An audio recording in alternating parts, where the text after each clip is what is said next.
The family heard the cyclone warning on the radio. They turned on the television. There was a warning issued by the meteorological department that the cyclone was headed for their town. Suddenly, the wind picked up and rattled the windows. The sky became dark. They ran out of the house and looked at the sky, and then they saw it. A funnel cloud swaying along the ground like a hungry elephant's trunk, sucking up everything in its path.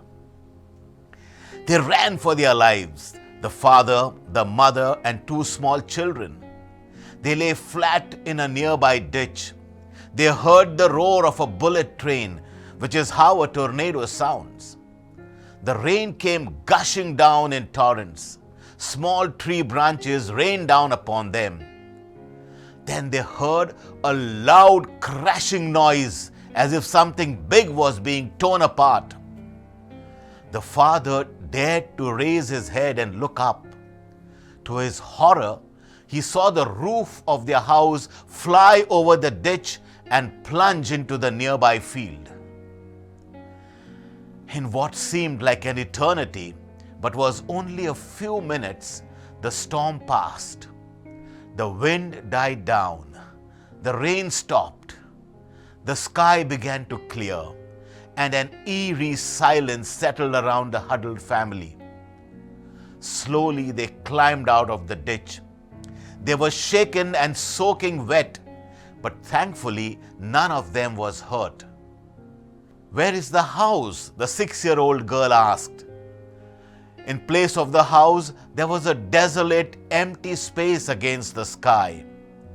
All the family could see was a pile of bricks with not one brick left upon another.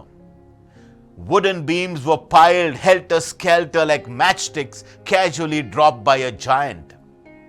Pieces of clothing hung from trees that were left standing, stripped bare of their smaller branches. "It is nothing but a pile of rubble," mumbled the father. The family huddled together, hugged each other, and cried. "Where are we going to live? Where is all our stuff? This makes no sense," cried the 10-year-old boy. Nobody had an answer. Slowly, they moved towards the wreckage of their home. Despair and disbelief was seen on their faces. For a while, they simply stood there. They had no words. The call today is to read the signs, change our ways, and be ready, or else disaster may strike in our lives when we are not ready, and we could be left watching the broken pieces of our life lying all around us. The first Sunday of Advent calls us to be ready. Are you ready? So what is your RP? That is the most important question as we get ready for Advent.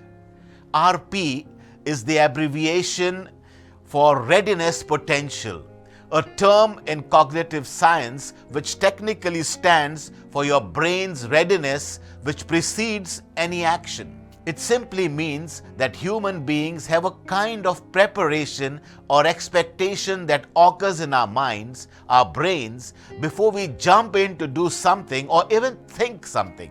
In other words, our brains decide we have the potential to do something before we actually do it. Your readiness potential is the sense of readiness you have in your mind even before you are consciously aware of it. A lot goes on in our brains without us knowing it. We know that from dreams.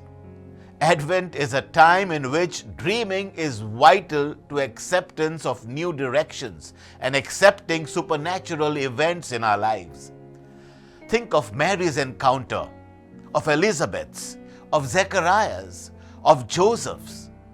Joseph had multiple dreams that would guide him to protect his family. And so, it is important, first of all, to be ready by reading the signs of your life. Signs are everywhere around us. We see signs that sometimes we attribute to simple occurrence or to coincidence. But we also see signs that we feel somehow go deeper than that, which have meanings that are meant especially for us. Some of you might feel that way in prayer, or in reading the scriptures, at the Holy Eucharist, or in hearing a beautiful music. You may experience freak incidents in your life. You might have experienced receiving gifts from God just when you needed them, or direction from the Holy Spirit, or guidance from Jesus in a difficult time. No matter how rational we are in our workplaces and daily lives, we all know that knowledge and wisdom go far beyond what our conscious minds can perceive. That's why we are people of faith. Secondly, our faith is the grounding of our readiness potential. Somewhere inside of you, your mind has knowledge that extraordinary things are possible. And this knowledge prepares you to act upon your faith, to prepare for things outside of the ordinary to happen, to help you feel the joy of Advent and the coming of the Christmas event, to know in your heart, even if you don't know why, that something amazing happened that day Jesus was born. Something that is still amazing today in your life and in the lives of people all around the world. You know it because deep inside you, you feel it and believe it. In a sense, that is what Jesus is trying to explain to his disciples in our scriptures for today. He is explaining the meaning of signs, those subtle hints of perception we can recognize in our world, because our faith prepares us to see them. The deeper your faith, the more aware you will be of these kinds of signs of God around you. Signs that will help prepare you for the future and protect you from harm. Jesus gives them examples, first, that they can recognize. Examples of how their minds already recognize signs without them knowing it. When the fig tree sprouts leaves, you know summer is coming. You might also say when the sun comes up, you know it's morning. When the moon is red, it will be sunny day the next day. When grain sprouts, you know it is time for harvest. When the temperature drops, you know we are entering winter. When Advent begins, you know Christmas is coming. We recognize signs every single day, and our brains connect them to coming events, events that we have definite feelings and intentions about. Jesus explains that we must also allow our faith to guide us. We must be open to trusting our faith's intuition so that we also recognize the signs of God all around us. For as he explains, there will be signs. There are signs. The more you see Jesus in your life, the more secure you will feel. And therefore, pay attention. How do we do this? Simply by paying attention. Jesus says, and listen to this advice, take care that your hearts are not dulled by drinking parties, drunkenness, and the anxieties of day-to-day life. There will be signs.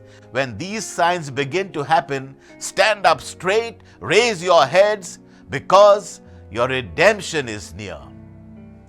Let us translate this for today. Don't get so caught up in Christmas parties, in shopping excursions, in the stress of meeting cultural expectations, in spending your time in drinking, in frivolous things, in cooking, in rushing around and doing what needs to be done, that you miss the signs of God's amazing gift of life and the signs of warning God is giving you about the need for readiness for the future. Now, this Christmas, we may not experience a cyclone, an earthquake, or the end of the world, but in our busyness, we may easily miss the joy, the peace, the promise that God has bestowed upon the world in the coming Christmas event. For this is what we celebrate. This is what we prepare for. Christmas is not simply a recognition or celebration of a past event. It is a readiness for change in our own lives and for our own futures. It is an invitation for God to take root in our hearts in a new and vital way. It is a time of renewal and a stark reminder of who we are and who we are here for. It is time to get ready for everything as we know it to change, for us to change. For when we change, the world changes. So I ask you again, are you ready? May Jesus Christ be praised.